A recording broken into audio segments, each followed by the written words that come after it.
Hi, you're watching Real Truth, and this Real Truth series has to do with cancer.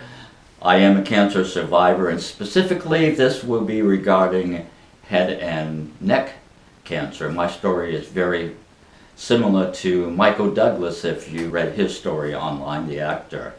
I think there's some real ABCs to success as you go through this whole journey, and those ABCs are A, attitude, B, behavior, and C, courage.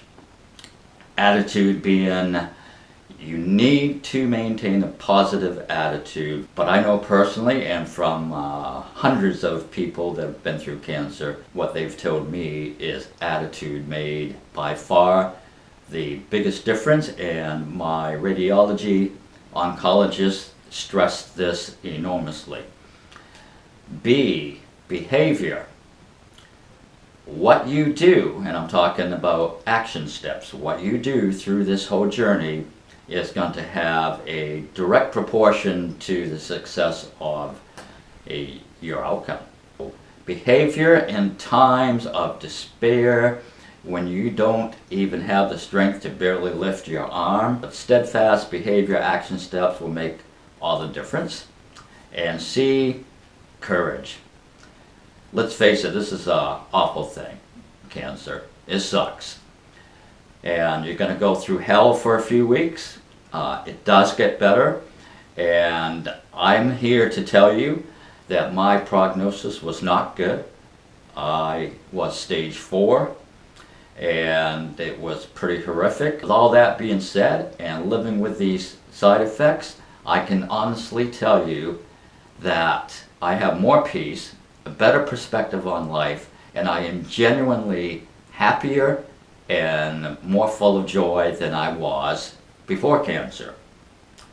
So what we're going to cover with this series of 6 videos is we're going to go through the diagnosis stage, we're going to go through the treatments, we're going to go through recovery, and what I feel is most important, we're going to discuss what to do after recovery. Here's what I feel strongly are the biggest misconceptions, the 3 biggest misconceptions regarding the cancer journey. 1, that doctors know best.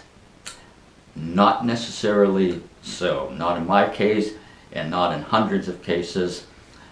Depends on the doctor, obviously. Specialists, oncologists, they tend to really know their stuff for the most part.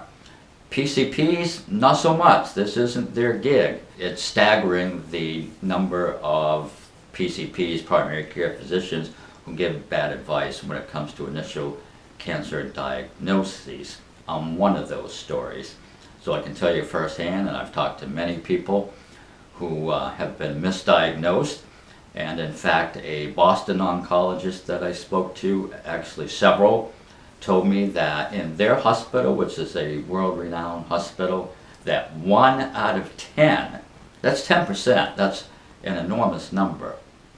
1 out of 10 of the patients that come to them have been misdiagnosed by a PCP through initial lab work or the PCP's advice. So a strong caution there. Doctors don't always know best.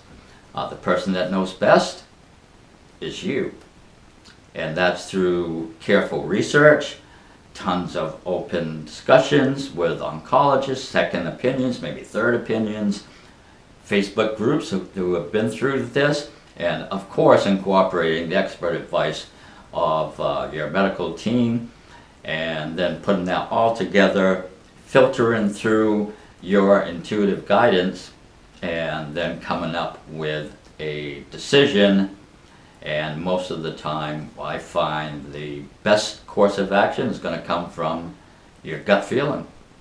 There's a lot of nasty misinformation regarding alternative treatments. Yes, there has been strides in alternative medicine. Some of it has cured cancer, but if you go online, they make it sound like this is the preferred method to what we know to be a pretty barbaric treatment plan. If you think about it, for 100 years now we've done this burn, poison, chemo.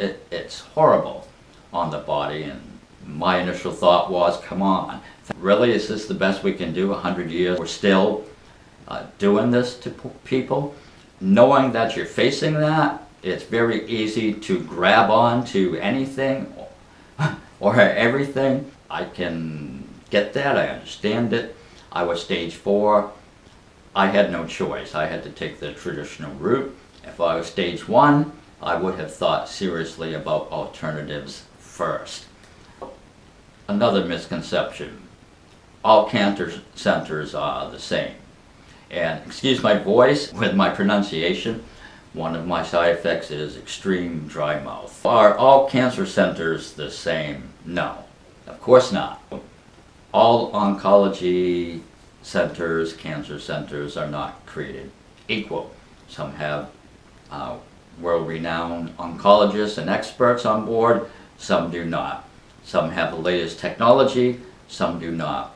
So it's your due diligence to research this. But I did research this carefully. Started in Boston and ultimately settled on a local hospital. Number 3, when the cancer treatments are done, quickly, in a matter of weeks, you'll be back to normal. Oncologists told me that. It's absolute BS. When it comes to head and neck cancer, that's absolutely not going to be the case. I'm sorry to give you that information, but I want you to be prepared up front. So, not all bad, like I said. Some things can be very, very good. My cancer journey brought me through hell and back, and I'm a much better person now. I have a fresh perspective on life. I enjoy life more than I did before cancer, and I have this inner peace and joy having gone through this whole journey. My story is this. So 4 years ago, roughly, I was at work, somewhat physically demanding job, restraining and putting pressure on my neck, and I felt this little pop, and I felt, and it was a small lump. I didn't give it a big concern. It hurt a little bit. I had night sweats a couple of nights in a row, and I noticed over a week's time that I was losing like a pound a day of weight, and I knew that's not right. So I went online, and it's like, okay, what are the traditional symptoms of cancer? And guess what was the 2 most common things that popped up? Night sweats and rapid weight loss. So it's like, yikes. Called up the doctor. Hey doc, don't like these symptoms. We need to get tested for cancer. Doctor said, okay, blood work, MRI. We'll see what the test results reveal. It calls me back a few days later. I've got great news. You don't have cancer. What you have is a benign cyst. It's actually called a branchial cleft cyst. And there was a little red blood cell clumping in the lab report. I'll send that off to the pathologist, but I don't think it's any big deal. So great news. You don't have cancer. So I was like, wow, that's great. I told my girlfriend, who's now my wife, that I don't have cancer. And of course we went out and celebrated, and I didn't think a whole lot about it because my doctor said I don't have cancer. I had blood work, I had MRI. I mean, I'm not a medical expert. I thought, hey, we've got this covered. I don't have cancer. I trusted the medical team to have their proverbial stuff together. And that was simply not the case. Fast forward 2.5 years. The lump's still there, but I'm not really finding anything has changed. The pain's gone away, but all of a sudden, it's growing. And I was like, okay, well, I guess this branchial cleft cyst is getting bigger. I'm very busy. It's the busy season at work, which is winter. At the end of winter, I'll have this looked at. Maybe this cyst should come out if it's growing. Through the winter, it got probably double the size, and I knew something wasn't quite right. But again, it's a cyst. I'll go have surgery, have the thing yanked out, and life will be good. March came, I got laid off First thing I did was go to see ENT immediately. Told her, I've got a branchial cleft cyst, and she said, no you don't. Your parotid gland is what is bulging out there, and it's abnormal size, and we should take that out. These things can sometimes provide opportunity for cancer cells to develop. And I said, whoa, you said the C word, and I don't like that. She said, oh, no. Don't worry about that. I'm very confident you don't have cancer. There's no urgency here, but we do want to take it out. Woke up from the surgery, and what I heard, in kind of a stupor and daze, of course, coming back to reality, was things didn't go quite as expected. You have cancer. Disturbing news, to say the least. You go through a gamut of emotions. I immediately thought of my wife, actually. What is she gonna do? We're not set up very well financially. I don't have life insurance. Lots of projects unfinished. The thoughts that go through your head are fascinating, actually. I am a person of no fear when it comes to death, so that wasn't my biggest concern. I was full of anxiety on behalf of my wife. What's she gonna do? And so that was my biggest concern. So that was my story. So yes, misdiagnosed a couple times, and the medical community absolutely let me down. And so I would encourage you, get a second opinion, get a third opinion. Maybe you love your PCP to death. They've got a great personality. You've been with them 20 plus years. That's not enough. This is your life you're talking about, and this is the security of the loved ones around you. So don't screw around with this. Do it right. So that was my story. The process is diagnosis, treatment, recovery. After recovery, what do you do then? Lifestyle changes is something we'll address in a video. So we're going to cover diagnosis, what I've subtitled From Reaction to Resolve.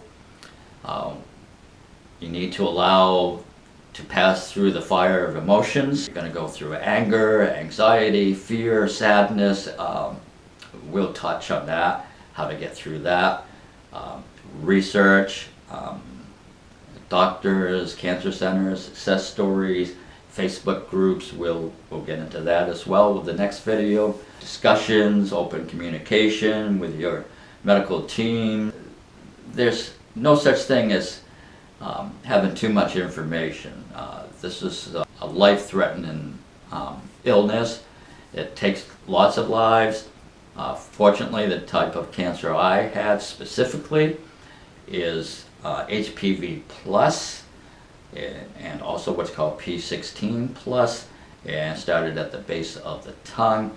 The prognosis for that specific cancer, which again is the same one Michael Douglas had, is about 90% cure rate, and all rates that are mentioned are always in a 5-year span.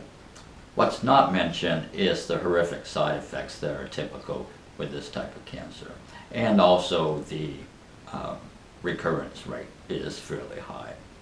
That being said, 7 months post-treatments, currently NAD. NAD is no evidence of disease, and I fully plan to keep it that way. Treatments, from worry to warrior.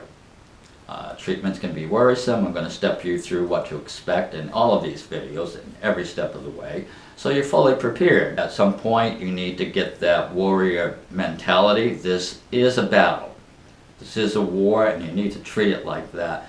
If you think you're going to carry on life as normal while you go through these treatments and the side effects and the 3 to 6 weeks post-treatments, it's not going to happen in virtually every case. When it comes specifically to head and neck cancer, it's just not going to happen. This is a brutal type of cancer. It's in your face or your throat, and lots of nerves, arteries, radiation is going to do all kinds of horrible things. Chemo is going to poison your system somewhat, and of course surgery can wreak havoc as well. is what it is, and this is what we have to deal with. Does the treatment plan save lives? It does. Okay, I think we can do better. There's things out there that are in clinical trials. This is a very, very slow process. Oncologists are all salaried, most of them these days, and they have to toe the line. Towing the line means they have to follow policies and protocols. I've had heart-to-heart, very open discussions with my oncology teams, and they've agreed with most of what I have said, sort of off script, which is things like, okay, aren't we being overtreated? Because my research is revealing we are when it comes to this cancer. They agreed that yes, likely being overtreated, but the protocols have not changed yet. So that's food for thought, certainly. The facts are there's better things out there yet to be approved. So with that being said, when it comes to treatments, we're going from worry to warrior. I want you to know here that it gets better. You know, I'm mentioning some ugly things, but this does indeed get better.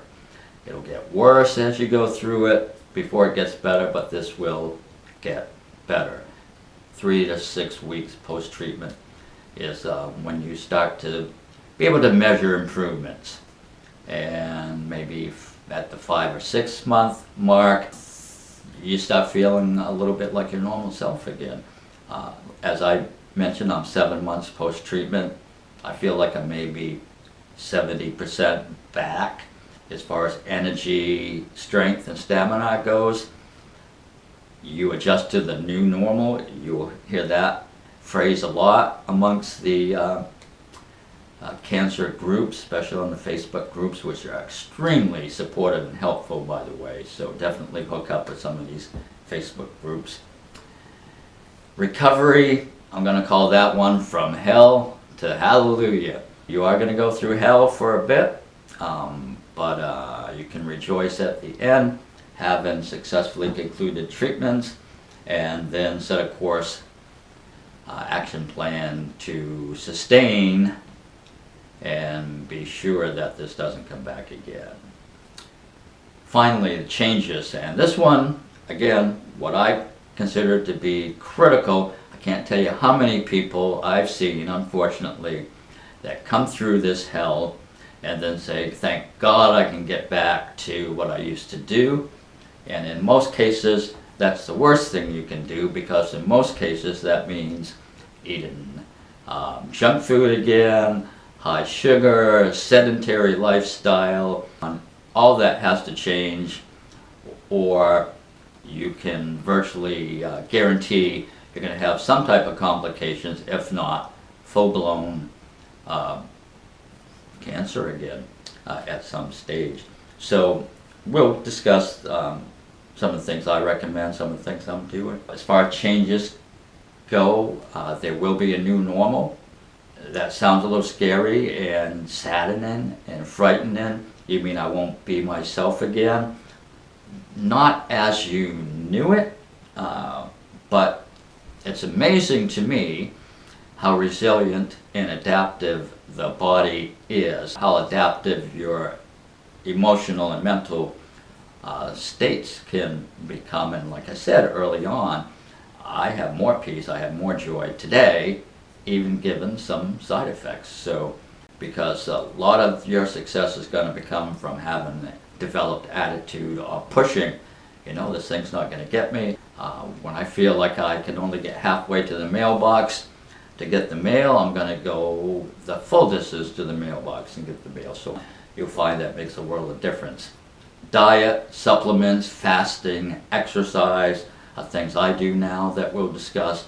Finally, you'll be able to embrace the new, improved you. Be sure to subscribe. We'll see you in the next video.